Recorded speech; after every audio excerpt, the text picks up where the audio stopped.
Chapter 33, Epilogue. 2 months later, Parkinson. Parkinson. Yes, creature-induced injuries, said the frazzled welcome witch at the reception desk of St. Mungo's. She pointed with her quill toward the floor guide, then finally looked up at Hermione and Draco, who were standing before her. The blonde witch's quill froze in mid-air. Hold on. Are you? Thank you, Hermione interjected quickly, pulling Draco toward the double doors. Draco's eyes sparkled with amusement. Bored of the hero worship already? Draco, Hermione replied with her most dignified tone, I'd like to at least try to stick to our schedule. We're already late, and it's bound to be packed. Yes, see? The corridor beyond the double doors was pure chaos. Visitors swirled around healers in lime green robes, the crowd so dense that the portraits on the walls were nearly obscured. It took several long minutes of polite excuse-me's and stepped-on-toes before they reached the stairs. By the time they arrived, a current of whispers had begun to follow them. Heads turned, necks craned. Hermione ducked into the stairwell, grateful for the brief reprieve. The stairs were just as busy, mostly filled with people heading to the fourth floor, spell damage, but when they finally emerged onto the creature-induced injuries floor, they found a clearer path. Soon, they were stepping into the Hippolyta Morton ward. A mostly empty hall lined with beds partitioned by gauzy, floating curtains. Hermione, Malfoy, called Ron's voice from halfway down the ward. Over here. They made their way to the designated bed, where Ron, Harry, and Goyle were gathered around Pansy's bedside.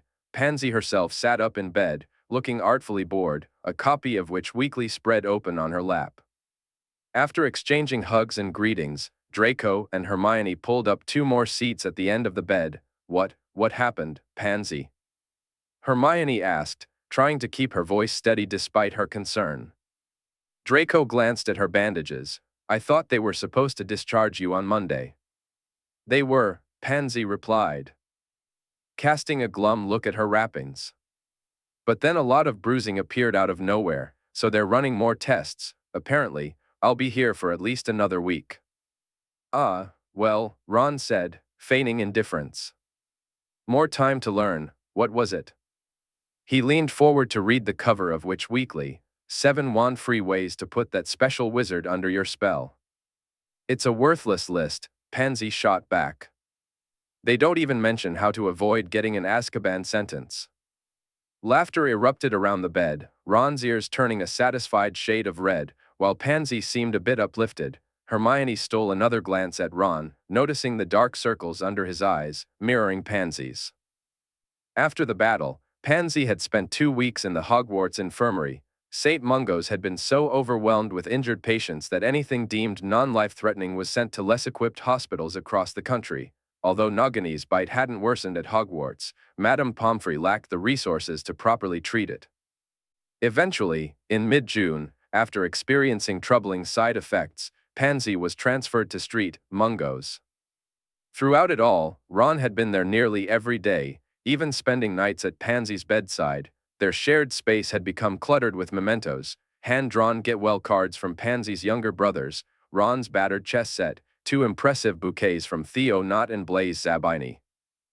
A stack of Quidditch quarterlies, which could have belonged to either of them, given Pansy's unwavering support for the Falmouth Falcons, much to Ron's dismay, and a jar full of opaline dragon scales that Charlie had given to Ron, which Pansy had been crafting into something special. Jewelry sparkled under the fluorescent lights of the ward as they heard the door at the far end swing open and shut. Oh, blimey, Ron exclaimed, jumping to his feet.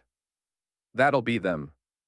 Pansy's expression remained mostly unchanged, but Hermione noticed the muscles in her throat tighten, as if she were struggling to swallow. Your parents? Draco asked, his voice low and quick. Pansy responded with a curt nod. Ooh, no, Hermione said, leaping to her feet. I wish we hadn't been late, we'd better give you some privacy. It was well known among them that Pansy hadn't spoken to her parents since moving into Warder headquarters in early March. Even the cards from her brothers had arrived via post owls, not the Parkinson family owl. Ron and Goyle stood up as well. Don't move, you two, Pansy warned, reaching for Ron's and Goyle's hands. but they sidestepped her grasp.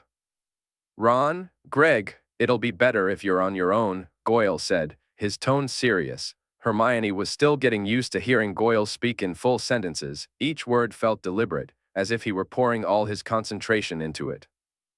The way he held eye contact made his words feel heavy with meaning. He, too, was grappling with his own family issues, as his father remained on the 4th floor, recovering from the aftermath of the fiend fire.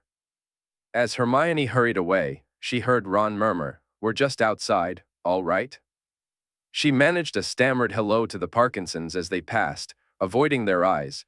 The thought of facing Pansy's parents again brought back memories of herself and Draco in the Ministry of Magic, and she couldn't shake the discomfort.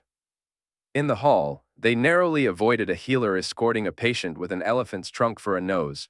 "I reckon they'll be a while," Ron said apologetically. "That's all right," Harry replied, glancing at his watch. "I should head to Diagon Alley anyway." "Hermione, Draco, are you two going that way too?" Draco nodded. "We'll come back tomorrow, Weasley." He cast a cautious glance at the ward's door. "To witness the aftermath."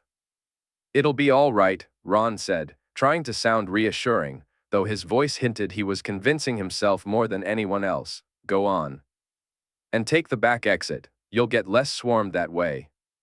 They disapparated to a nearby side street, and soon Hermione, Draco, and Harry found themselves strolling up Diagon Alley. The summer was shaping up to be warm and steady, filled with long stretches of sunshine. So they decided to treat themselves to ice cream from Fortescue's. As they approached, they noticed a memorial plaque for Florian Fortescue now hung on the wall. They paused, exchanging glances, before continuing on their way. "I heard they finally found him last week," Hermione said softly. "Florian Fortescue, I mean. I read in the Prophet that his remains were discovered on the grounds of the Lestrange house." "Took them long enough," Harry replied. "He vanished at the start of 6th year." "I'm surprised they found anything, considering how the ministry's being run right now," Draco remarked, casting a dismissive glance at a nearby stand of daily prophets. "Shacklebolt can't carry the whole thing on his shoulders." As Harry and Draco began to debate the reforms in the Auror office and the impact of Kingsley's appointment as acting minister on the Department of Magical Law Enforcement, Hermione's mind lingered on that small silver plaque bearing Fortescue's name, her eyes stung. It was strange how certain things seemed to reach beneath her skin these days, while others passed by like a gentle breeze. Inevitably, they were soon stopped in the middle of Diagon Alley. Tearful witches and wizards took Harry's hand, often extending the same gesture to Hermione and Draco, accompanying Harry. There was no mistaking them for anyone other than two of the most prominent members of the Order of the Phoenix, Hermione Granger, once labeled undesirable number 2, and Draco Malfoy, one of the only two individuals to have betrayed the Dark Lord, the Mark and Liv. "It's really not fair, you know," Hermione huffed after their 5th or 6th encounter with the press. "You'll see our names in the Prophet time and again, but have you noticed they haven't interviewed Remus, Hagrid, or even Dobby?" She pursed her lips in frustration. "I wonder what's stopping the wizarding world from taking their contributions seriously." "Let me guess," Harry sighed. "I'm serious, Harry. I've read The Prophet from cover to cover every day since they fired half their staff and resumed publishing. Not once have they mentioned the contributions of house elves, goblins, or part humans to the Order. Not a single word." She seethed. "Write an editorial," Draco suggested. "The Prophet would jump at the chance to publish the war heroine, Hermione Granger." "Not a bad idea," Harry admitted. Hermione shook her head. "No, it's not enough. I tried for years to get people to listen with SPW. I really think the only way to create real change is to go back to Hogwarts for any WTS and build a career from there." Hermione knew that Draco intended to return to Hogwarts for his 7th year as well, especially since he was interested in working for the Ministry, which would take time to reform. They had talked about it often in the months following the battle. During calm afternoons at the Zabini's house, where Draco and his mother had been staying while searching for a new home, Mr. and Mrs. Weasley had also insisted on having Hermione, Draco, and Harry over for breakfast every other weekend, where she relentlessly pestered them about their future plans. But now, with summer halfway gone, Harry still hadn't indicated whether he planned to return to Hogwarts. Hermione and Draco exchanged glances. He looked deep in thought. Well? Draco prompted. What are you going to do, Potter? Write a best-selling memoir? Harry rubbed the back of his neck. Actually, I've been Oling, Kingsley, Harry began. The Auror office has been working hard to track down the remaining Death Eaters. Many of Voldemort's supporters have fled to other countries or gone into hiding. Kingsley asked me if I wanted to join the effort, and I told him a few days ago that I would, Harry. Hermione tried to muster some enthusiasm, but a wave of dismay washed over her. Draco wasn't pretending to be excited. Right back into it again, then. He sighed. Aren't you tired of putting your neck on the line? It's different now, Harry insisted. We're not facing the whole world anymore. We have to finish the job, I suppose, Hermione replied slowly. We need to undo all the damage the Death Eaters did with their propaganda, too, Harry nodded. Plus, I'll be visiting Hogwarts. I think Ron might join the Aurors as well, but we'll come to see you as often as we can. He glanced up the street toward their destination, and there's one new student we'll definitely need to check in on. They stopped outside Ollivander's and peered through the windows.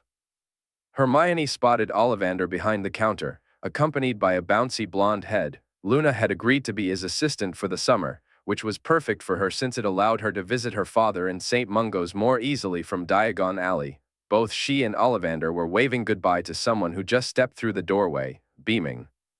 Harry, boomed Hagrid, waving a long, thin, dusty box in his hand. Hermione. Draco, good to see ya, good to see ya. He clapped Draco on the shoulder with such force that it made him stagger. Can we see it, Hagrid? Hermione asked eagerly, pointing to the box. Course yeah can. Hagrid exclaimed, lifting the lid to reveal a wand whose handle was as thick as Hermione's wrist. Oak, like my first, 18 inches and a dragon heartstring core. Harry exclaimed, a grin spreading across his face. Hagrid let out a loud sniff as he tucked the box deep into the folds of his overcoat. Never thought I'd get to finish up at Hogwarts. Dumbledore put in a petition after you cleared my name in your second year, Harry, but the ministry kept putting it off. They didn't want to admit they'd blamed the wrong person for opening the chamber, you see, but I reckon Kingsley and Minerva had something to do with this. Hermione's face lit up. Is it true that Charlie is taking over your care of magical creatures class? Already moved in and everything, Hagrid replied with a nod. He'll be living up in the castle, while I'll be staying out in my hut. I don't think there's a dormitory that could fit me. He smiled sheepishly. Of course, they'll need to find a new defense against the dark arts teacher. They have, Draco interjected. It's Remus. Tonks told me this morning to let me know. Oh, good, Hermione sighed with relief. I thought it might be Snape, Hagrid chuckled. Nah, not sure Snape will be teaching again, to be honest. Minerva still got her transfiguration classes, and she's keeping Slughorn on for potions, too, so she asked Snape to stay on as deputy headmaster, but with no teaching position attached. Good, Hermione and Harry said in unison, while Draco looked a touch disappointed. Well, listen, Hagrid said, giving both Hermione and Draco a hearty pat on the shoulder. I'll see you two on Friday for Harry's birthday party, won't I? Got a supply list here that needs taking care of, right? Harry replied, taking the list from Hagrid's hand. Have you been to the apothecary? Hagrid was practically bouncing on the tips of his toes, making a nearby bench tremble against the cobblestones. Not yet. Let's go, then, Harry said, flashing a grin over his shoulder at Hermione and Draco. Together, he and Hagrid made their way back down Diagon Alley. Hermione let out a slow breath, feeling Draco do the same beside her. Ready? He asked. Yes, I think so, Hermione replied as they turned to head up Diagon Alley. It's going to be strange, though. What if one of us feels overwhelmed? We could just slip a certain word into the conversation. Draco nodded thoughtfully. Arithmancy? Perfect. Hermione swallowed hard. But, no, I think we'll be okay. We've already been to the burrow half a dozen times, after all. Even so, as Weasley's wizard wheezes came into view ahead, Hermione felt her pulse quicken. The last time she had stepped inside that building, they had disapparated into Fred's and George's office from Hogsmeade on the day of Dumbledore's funeral. She could picture the flat above the shop, filled with Weasley photographs and eclectic furnishings. The twins' funeral had been small and private, held in the countryside near the burrow, where the Weasleys had spent countless childhood days soaring over ponds and meadows on their brooms. The weeks following the battle had been heavy with mourning, and it felt right to keep the twins' memorial close to family and the Order. Yet, hundreds of letters and packages of condolence had flooded into the burrow over those weeks. Some came from Hogwarts students and teachers, others from fans of the shop, and still more from allies in the Order who had listened to the Daily Potter, drawing strength and solace from Fred's and George's broadcasts. As they paused in front of Weasley's wizard wheezes, Hermione's throat tightened. The display was as vibrant as ever, with orange clashing boldly against green and purple. A sign proclaimed, "Grand RE Opening." In letters that seemed to pop and crackle with excitement. "I hope they're both in," Hermione said as they stepped into the shop, which was even more bustling than she remembered. The shop was even more crowded than Street Mungo's had been. "They are," Draco said, gesturing toward the back. Behind the register, Ginny Weasley spotted them and waved, her face lighting up with a grin. Next to her, Percy was busy scribbling on a hovering clipboard with one hand while adjusting his horn-rimmed glasses with the other. Hermione recalled how Ron had filled her in on the events that had unfolded after the funeral. The Weasley family had engaged in a heated debate about the future of the shop, which the twins had left to them. Arthur had proposed offering the premises and the twins' creative ideas to Zonko's, a store Fred and George had admired for most of their lives. On the other hand, Molly believed the shop should be closed and sold, with the proceeds donated to a memorial for the twins. It was Percy, however, who had passionately insisted that Weasley's wizard wheezes must remain open. He had raised his voice, declaring, "They left Hogwarts for this. They risked being killed to keep it alive." At that moment, Mrs. Weasley had burst into tears, effectively ending the argument. Ginny and Ron had sided with Percy, and eventually, the rest of the family had come around as well. The real question was how to run the store. That issue was resolved when the family finally mustered the courage to sift through the twins' tent and flat. There, they discovered countless notebooks filled with tiny handwriting, crammed with years, if not decades, of plans. Percy had gathered up the books and, with the same obsessive meticulousness that had earned him 12 OWLs, set about turning his brother's dreams into reality. "Of course, there are some things he can't do on his own," Ginny had remarked to Hermione during one of the Weasley family breakfasts. "Percy can actually be quite funny in writing, but he has a less than zero sense of mayhem. I'm trying to help him with that." Now, as Hermione and Draco made their way to the desk, Ginny and Percy stepped aside to greet them. "Hermione," Percy said, finishing a sentence on his clipboard. "Draco. It's lovely to see you both." "You too," Hermione replied, raising her voice to be heard over the shop's vibrant buzz. "How is the reopening going?" "Frankly, it's been very stressful." Percy pressed his quill onto the parchment with such force that the nib bent. He sighed and flicked his wand, sending the clipboard hovering down to the countertop. "It's fine, Hermione," Ginny chimed in, smiling and shaking her long red hair back. "True, we nearly drowned during those first couple of days. The galleons were flooding in, but things have improved a lot since we brought Lee on as manager." She gestured to the corner, where Lee Jordan was enthusiastically demonstrating the drinkable hover charm to an excited crowd.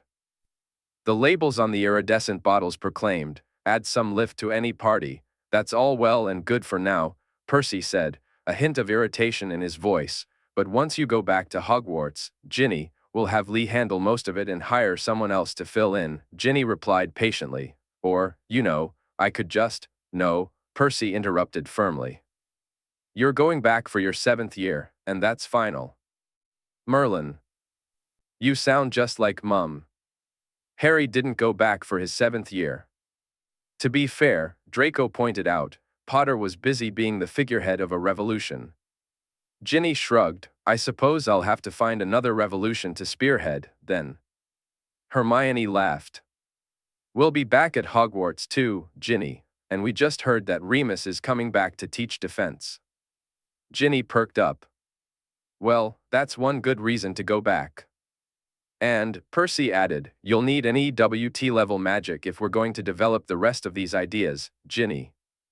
He glanced at the stack of notebooks teetering in the corners. Some of it is far more advanced than I'd anticipated. A note of pain entered his voice as he spoke. He busied himself with his clipboard once more. Ginny glanced between Draco and Hermione, a smile creeping onto her face. Yeah, she replied softly, it's going fine, mostly, it's what I expected. She didn't elaborate, but Hermione understood her meaning. As they stepped outside, blinking in the bright sunlight, Hermione felt her eyes sting again. She looked at Draco and noticed the subtle signs of unease in the small movements of his mouth and the way his gaze flickered over the shopfront before drifting away. A warm sensation tugged at her stomach when their eyes met. Good? Draco asked quietly. Yes, I'm fine, and you? He shrugged slightly. It's just. Do you ever? Hermione swallowed as they began to walk. Never mind. It's silly. Somehow, I doubt that. She managed a faint smile. Do I ever what? Draco prompted. I don't know. Sometimes I wake up thinking I'm still at headquarters. I don't want that to be true, but it's almost. As they strolled up Diagon Alley, Hermione struggled to find the right words. In those disorienting dawn hours, she would imagine she was in the Potter cottage, with Fred and George clattering about in the attic, and the cup of Hufflepuff still just out of reach. She didn't miss it. It would have been absurd to miss it.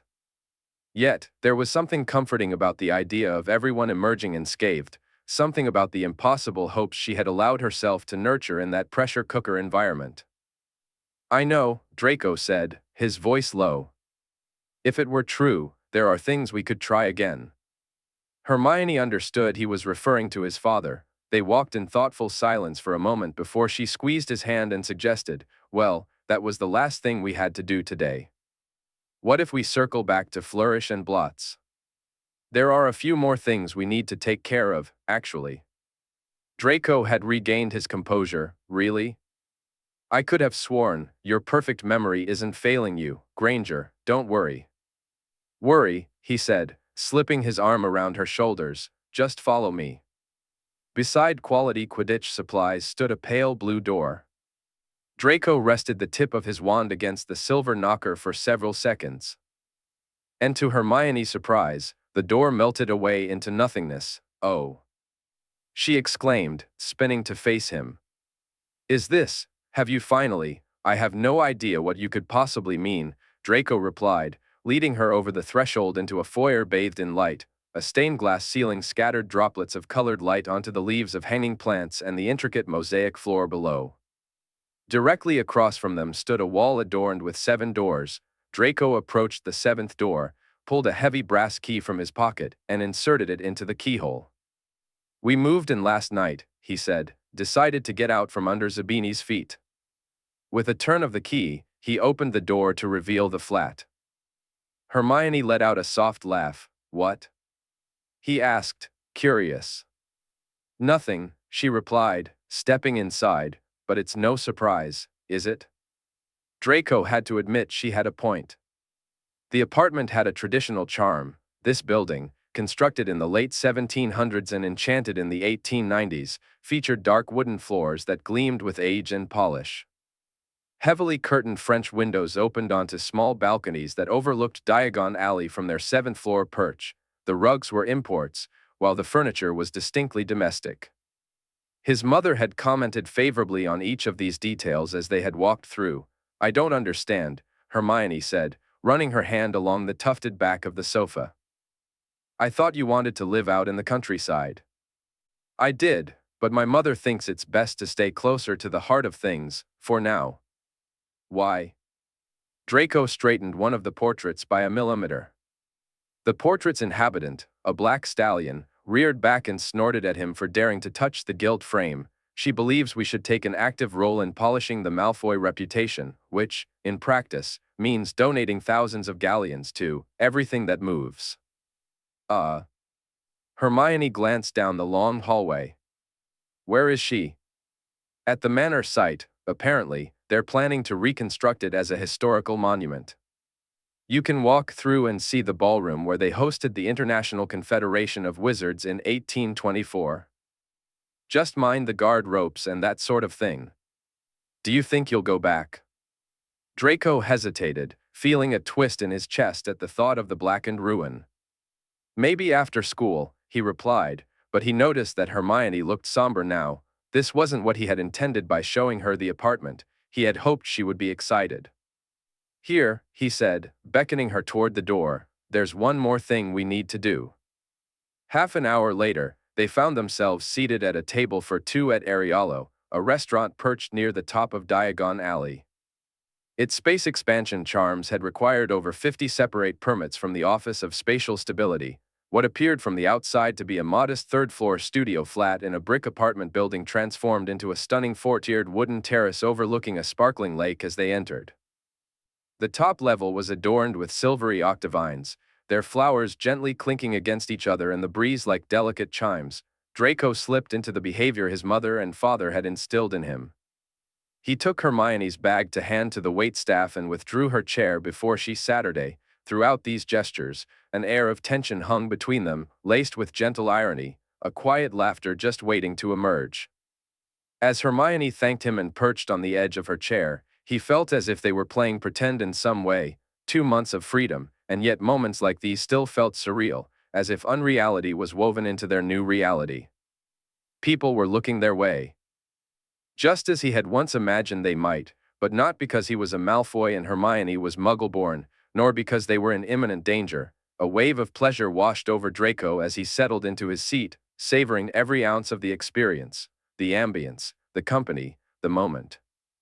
The coolness of the enchanted air, the enticing aromas of fresh bread and olive oil, and the soft evening light dancing on Hermione's cheeks and hair. I hope this isn't the same table where you sat with Flint, Draco teased. Hermione wrinkled her nose in distaste. No, that was on the first level of the terrace. He kept complaining about it, too. She scanned their surroundings, noticing that the top level of the terrace had only 5 tables. A frown crossed her face. Oh, Draco, please tell me you didn't bribe the restaurant to get us one of these seats. There are so many better ways to spend your money than, you think I needed to bribe anyone? Draco replied, a hint of amusement in his voice. You're Hermione Granger, I'm Draco Malfoy. They offered us any table we wanted. Oh, well, in that case. She picked up the menu, a sly smile playing on her lips. It's nice to be recognized sometimes, I suppose. We should capitalize on it at Hogwarts, Draco suggested playfully. I can just imagine it. I'm so sorry, Professor Vector, I didn't finish that calculation chart on sequential casting degradation. But, you know, we did save the wizarding world 3 months ago, so I'm sure you'll agree that deserves at least an B. Hermione laughed, shaking her head. Sequential casting degradation is nonsense anyway. Finished reading the textbook, then? He asked, leaning forward with interest. Yes, and honestly, I don't understand why they devote half a chapter to degradation. The principles seem shaky at best. I picked up a supplementary journal, and it turns out that once you account for every variable in the caster's technique, there's hardly any evidence that spell power actually degrades with repetition. She took a sip of her water, her expression thoughtful. I have a hypothesis that Lamnik and Velter were just self-conscious about their own lack of casting endurance. And now, generations of arithmancers have to deal with their projected insecurities. Draco leaned back in his seat, clearly enjoying her passionate discourse. Maybe that's the editorial that needs publishing in the Prophet, an exposé on the shoddy methods of 2 long-dead arithmancers from the 1950s. I'll start writing it right away, Hermione said with a grin. Their conversation continued to flow, rich with humor and intellect. They chatted about classes a bit longer, noting that their NEWT schedule was likely to be quite similar. They speculated on which 5th and 6th years might be chosen as prefects. The conversation shifted to Remus and Tonks, who had recently moved to Hogsmeade. The young couple had invited Draco to visit their new apartment above the Hog's Head to meet little Teddy. As the evening deepened, they enjoyed flutes of shimmering wine that gradually transformed from lavender to burgundy. They talked about Hermione's parents, who had mostly readjusted well to the return of their memories. Initially, they had been furious with Hermione for meddling with their minds, but their anger softened once she explained the circumstances of the previous year. Now, they made regular trips to St. Mungo's every few weeks for therapy, as sometimes, in their dreams, they still thought of themselves as Wendell and Monica Wilkins instead of Dominic and Celia Granger. "You'll meet them at Harry's birthday party," Hermione said. "I've told them everything about you, of course." "Everything?" Draco raised an eyebrow. "Most things." "So, there's nothing left for me to say. You can just stand there and look mysterious." Draco glanced out at the crystalline waters of the lake. "Like this?" "Yes, perfect." As he gazed into the shifting light on the water, a memory surfaced, his father recounting how he had proposed to his mother at Arialo. He wondered if it had taken place at this very table. The proposal had been quiet, a soft question accompanied by a ring drawn from the depths of Lucius's robes. There had been no shriek or exclamation from Narcissa. Just the joining of hands and the understanding that they wanted to weave their lives together. This was the first memory of his father since Lucius's death that didn't bring Draco pain. He cradled it within himself, contemplating whether he could replicate this feeling of ease later. His reverie was interrupted by whispers from the table beside them, where a witch in bottle-green dress robes had noticed who their neighbors were. She leaned excitedly behind her hand, whispering to several friends who were openly staring at Draco and Hermione. "Do you want to move somewhere more private?" Hermione asked softly. Draco shrugged, a hint of defiance in his voice. "Let them watch." He relished the moment. Holding her hand right there, feeling the warmth of her smile as she gripped his a little too tightly, as always, it wasn't until the chatter from the next table quieted that Draco glanced down, noticing his robe had caught on the edge of the table, revealing a slice of his forearm. The dark mark stood out starkly against his skin. Draco studied the mark, aware that others were doing the same. He thought of Dumbledore's lifeless body on the astronomy tower, the mark glaring from the stillness. He remembered the boy who was slipping away behind him, fading into the night. These days, Draco woke each morning and traced his wand over the mark, just as Remus had instructed, in the months since he began this ritual. He noticed a subtle but definite improvement. The jet black had softened into the deep gray of a thundercloud. Each day, the skull and snake grew fainter. Someday, maybe in 5 years, maybe in 50, it would look as if the mark had never been there at all. Behind him, the whispers had resumed, laced with fresh doubt, but he made no move to conceal his arm. There was no need. He lifted his gaze to meet Hermione's eyes, feeling the weight of her regard. And in that moment, everything felt different. The end.